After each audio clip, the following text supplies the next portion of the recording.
বিজ্ঞানের এক অসাধারণ আবিষ্কার হলো রাডার। আবহাওয়ার পূর্বাভাস, বিমান ও জাহাজ চলাচল নিয়ন্ত্রণ, এমনকি সামরিক সুরক্ষার মতো গুরুত্বপূর্ণ ক্ষেত্রেও এর ব্যাপক ব্যবহার রয়েছে।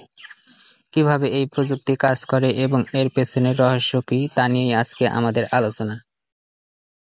রাডার রাডারের পূর্ণরূপ হলো রেডিও ডিটেকশন অ্যান্ড র্যান্ডিং।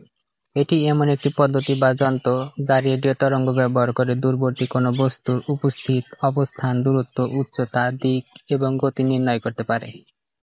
রাডারের কার্যপ্রণালী প্রতিধ্বনি নীতির উপর নির্ভরশীল। এটি অনেকটা বাদুড়ের পথ চলার সাথে তুলনা করা যায়। বাদুড় পথ চলার জন্য তার নাক মুখ থেকে উচ্চ কম্পাঙ্কের তরঙ্গ সৃষ্টি করে। এই উচ্চ কম্পাঙ্কের তরঙ্গ আশপাশে থাকা বস্তু কিংবা শিকারের সাথে বাধাপ্রাপ্ত হয়। কিছু তরঙ্গ প্রতিধ্বনিত হয়ে বাদুড়ের কানে ফিরে আসে। বাদুড়ের মস্তিষ্ক এই প্রতিধ্বনিগুলোকে বিশ্লেষণ করে প্রতিধ্বনির সময়, তীব্রতা এবং দিক থেকে বাদুড় বুঝতে পারে বস্তুটি কত দূর আছে, তার আকার কেমন, কোন দিকে নড়ছে এবং বস্তুটি কী ধরনের। রাডারে ঠিক একই পদ্ধতি ব্যবহার করা হয়। রাডারে একটি অ্যান্টেনা ব্যবহার করে উচ্চ কম্পাঙ্কের রেডিও তরঙ্গ বা মাইক্রোওয়েভ নির্গত করে। এই তরঙ্গ আলোর গতিতে চলে।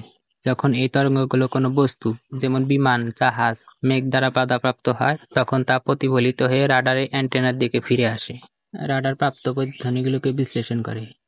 তরঙ্গটি বস্তুর কাছে গিয়ে ফিরে আসতে যে সময় নেয়, সেই সময়কাল থেকে রাডার বস্তুর দূরত্ব নির্ণয় করে।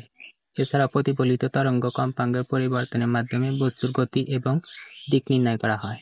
সকল তথ্য একটি ডিসপ্লে বা পর্দায় প্রদর্শিত করা হয় এবং ব্যবহারকারীকে বস্তুর অবস্থান এবং গতি সম্পর্কে ধারণা দেয়।